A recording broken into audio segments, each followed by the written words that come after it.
साल था 452 एडी और रोमन अंपायर तबाह होने वाला था। हंस इटली पर हमला कर देते हैं। इटली के कई शहर तबाह हो गए थे, जिसने लोगों को वहां से भागने पर मजबूर कर दिया। वो लोग झीलों से होते हुए छोटे छोटे आइलैंड्स पर चले जाते हैं। ये एक ऐसा फैसला था जिसने इनकी जिंदगी बचा ली थी। तमाम मुश्किलात के बावजूद इन थोड़े से लोगों ने आगे जाकर एक ऐसा इंजीनियरिंग मास्टरपीस बना दिया जिसे दुनिया ने आज तक नहीं देखा था। वीनस, ना ही रोड्स थी, ना ही जमीन थी और ना ही साफ पानी। इसके बावजूद भी वेनेशियन ने इस दलदली जमीन पर सबसे ताकतवर और अमीर शहर बना दिया था अपने टाइम का। इसके जबरदस्त नक्शे और ब्रिजेस ने सैकड़ों आइलैंड्स को एक दूसरे के साथ कनेक्ट किया हुआ है। पूरे सिटी को जड़ से उखाड़ कर देखते हैं कि इस दलदली जमीन पर शहर बना कैसे। जब इस दलदली आइलैंड पर पहली सेटलमेंट आई थी, वो थी एटलस और इसकी फैमिली। इनके पास घर बनाने के लिए वर्ष सर्विस थी। इन आइलैंड्स पर घर बनाना तो दूर की बात है, इसमें सही से खड़ा होना ही मुश्किल था। इस पे खड़ा होने से जमीन धंस जाती थी। अब ये लोग वापस भी नहीं जा सकते थे। अगर वापस गए तो मारे जाएंगे। एटलस ने सोचा जो करना है यही करना है। सबसे पहले तो एक स्टेबल फाउंडेशन चाहिए। तो पास का ही एक जंगल देखकर एटलस के दिमाग में एक आइडिया आता है कि अगर हम एक एक करके लकड़ियां जमीन में गाड़ें तो इससे स्टेबल फाउंडेशन बन जाएगी। पास के फॉरेस्ट से वो लकड़ियां लाकर तो उनको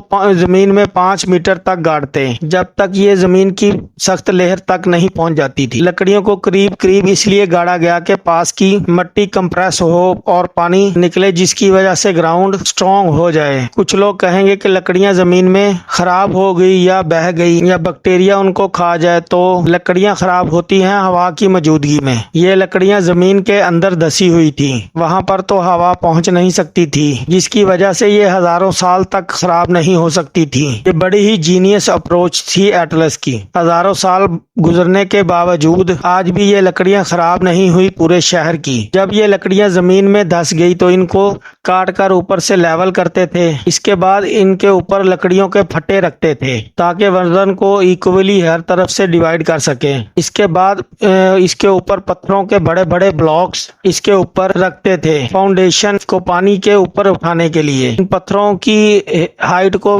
पानी की हाइट से देख कर रखा जाता था। स्टेबल फाउंडेशन तो आ गई स्टीबियन वेनेशियन के पास, तो अब ये अपने घर बना सकते थे। शुरू में तो ये लोग अपने घर लकड़ियों से बनाया करते थे, लेकिन फिर उन घरों में आग लगना शुरू हो गई थी। इसके बाद ये लोग ईंटों से अपना घर बनाना शुरू कर देते थे, लेकिन ईंटों का घर बनाने के लिए इनको 2 बातों का ख्याल रखना पड़ता था। पहला कि बिल्डिंग का वजन ज्यादा ना हो। ये लोग उस टाइम रूल बना देते हैं कि 3 स्टोरी से ज्यादा ऊंचे स्ट्रक्चर नहीं बनाए जाएंगे। दूसरा ये कि वहाँ का ग्राउंड स्टेबल नहीं है। दलदली जमीन है तो स्ट्रक्चर नीचे झुक भी सकता है। यहाँ अर्थ कोई आ गया तो यहाँ बिल्डिंग सीमेंट से बनी हुई वो सख्त होंगी और आसानी से गिर जाएंगी, इसलिए सीमेंट से बिल्डिंग नहीं बनानी। घर बनाने के लिए इन्होंने लाइव मोर्टार का इस्तेमाल किया। इसकी मदद से दीवार में लचक आ जाती है। अगर नीचे की जमीन हिलेगी भी, पूरी जमीन में बिल्डिंग में लचक होगी और वो गिरेगी नहीं। ये पूरी बिल्डिंग अनस्टेबल फाउंडेशन होने के बावजूद किसी भी हाल में टिक सकती थी। इसी तरह इन छोटे छोटे आइलैंड्स पर ये स्ट्रक्चर बनना शुरू हो गए थे। तमाम आइलैंड एक दूसरे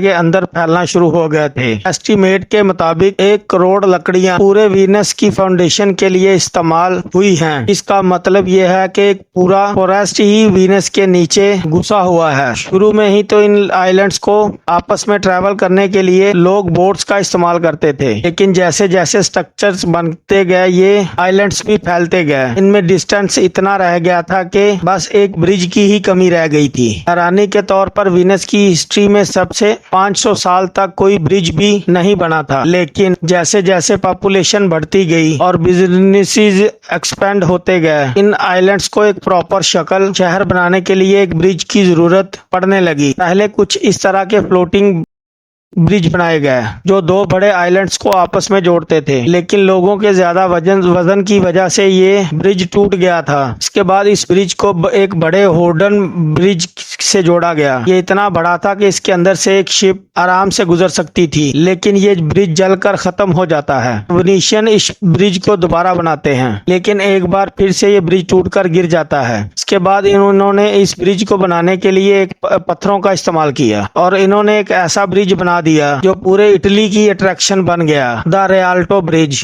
पूरे ब्रिज को तोड़कर देखते हैं कि बनाया कैसे। ये एक इंजीनियरिंग वंडर है। 10,000 टन का ब्रिज 12,000 लकड़ियों की पाइल्स पर टिका हुआ है। इन पाइल्स के ऊपर कंक्रीट के ब्लॉक रखे गए, फिर उसके ऊपर दोनों तरफ पत्थर रखे गए। ऊपर 29 मीटर ब्रिज को लाइन स्टोन के ब्लॉक से बनाया गया। इस ब्रिज के अंदर पानी और गैस के पाइप भी जा रहे हैं। ये पूरे वीनस का सबसे चौड़ा ब्रिज है और मजे की बात यह है कि इस ब्रिज 2 रोज पर मार्केट बनी हुई है। दोनों तरफ आपको शॉप्स नजर आएंगी। अपने दौर का ये इंजीनियरिंग मास्टरपीस है। इसके बाद वीनस की हर जगह रोड की बजाय ब्रिज बनना शुरू हो गए थे। इन छोटे छोटे आइलैंड्स को आपस में जोड़ने के लिए पूरे सिटी में कैनाल्स थी, तो कार्गो शिप की मदद से पूरे शहर में सामान आराम से पहुंचाया जा सकता था, जिसकी वजह से रश तो वीनस बिल्कुल भी नहीं होता था। 15वीं सेंचुरी में वीनस पूरे यूरोप में एक पावरफुल और अमीर तरीन शहर बन जाता। लेकिन जैसे जैसे बिजनेस भी बढ़ता गया, इसके साथ ही वीनस की पॉपुलेशन भी बढ़ती गई और यहाँ पर साफ पानी की डिमांड बहुत ज्यादा बढ़ जाती है। वेनिस पानी से तो घिरा हुआ था, लेकिन ये सारा नमकीन पानी था और नमकीन पानी इंसानों के पीने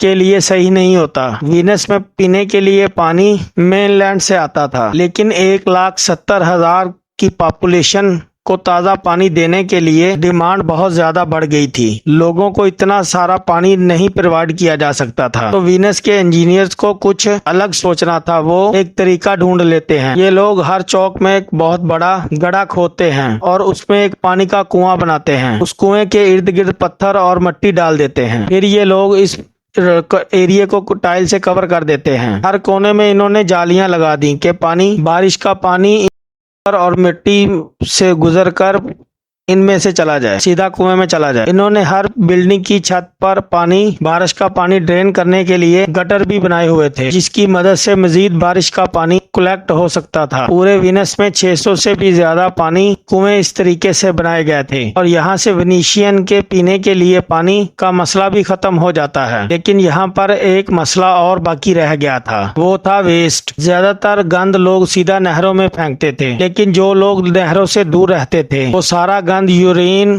पोप और वेस्ट स्ट्रीट्स में पाया जाता था। इसकी वजह से स्ट्रीट्स बहुत ज्यादा गंदी हो जाती थी। तो 16वीं सेंचुरी में वेनेशियन अंडरग्राउंड टनल का एक नेटवर्क बना दिया। हर बिल्डिंग का वेस्ट इस इकट्ठा करके कनाल में बहा देता था। लिक्विड वेस्ट तो सीधा नहरों में गिर जाता था। जब लहरें ऊपर नीचे होती थी तो सॉलिड वेस्ट भी वहां से निकल जाता था, कैनाल में चला जाता था। अब आप ये सोचेंगे कि कैनाल्स भी तो गंदी हो जाती होंगी। इसका जवाब है नहीं। हर रोज समंदर की लहरें वीनस में दाखिल होती और बाहर जाती हैं। इसी की मदद से वीनस का कनाल का गंदा पानी साफ फ्लश होकर समंदर में चला जाता है और वीनस के कनाल्स का पानी साफ सुथरा रहता है। वीनस सिटी एक एशियन कंस्ट्रक्शन मास्टरपीस। तकरीबन तमाम शहर की चीजें, कनाल, ब्रिज, बिल्डिंग अभी भी ऐसी ही हैं जैसे उनको पहली बार बनाया गया और ये पूरा सिटी अंडरग्राउंड रॉक फॉरेक्स के ऊपर हजारों साल से भी ज्यादा अरसे से टिका हुआ है। अंडरग्राउंड कंस्ट्रक्शन की बात तो तुर्की को कैसे भूल सकते हैं। तुर्की के अंडरग्राउंड सिटीज का आई एम श्योर आपने पहले कभी नहीं सुना होगा। अंडरग्राउंड सिटी का नाम सुनते आपके दिमाग में यही बात आ रही होगी कि बस 8-10 सुरंगें ही होंगी जिस